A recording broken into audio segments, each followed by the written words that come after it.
سیدنا کعب بن عجرہ رضی اللہ عنہ سے مروی ہے کہ رسول اللہ صلی اللہ علیہ وسلم نے فرمایا، جب تم میں سے کوئی آدمی وضو کرتا ہے اور اچھا وضو کرتا ہے اور پھر نماز کے قصد سے نکل پڑتا ہے تو وہ اپنے ہاتھوں میں تشبیک نہ ڈالا کرے کیونکہ وہ نماز میں ہوتا ہے۔ حدیث نمبر 592، مسند احمد۔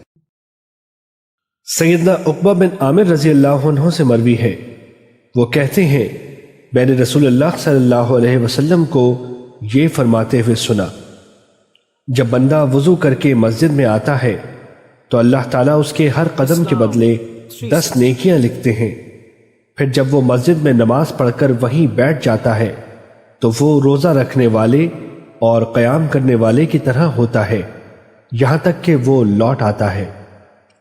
حدیث نمبر 591، مسند احمد۔ سیدنا ابو سعید خدری رضی اللہ عنہ بیان کرتے ہیں کہ رسول اللہ صلی اللہ علیہ وسلم نے فرمایا، کیا میں ایسے اعمال پر تمہاری رہنمائی نہ کروں کہ جن کی وجہ سے اللہ تعالیٰ گناہوں کو مٹاتا ہے اور نیکیوں میں اضافہ کرتا ہے؟ لوگوں نے کہا، جی کیوں نہیں اے اللہ کے رسول۔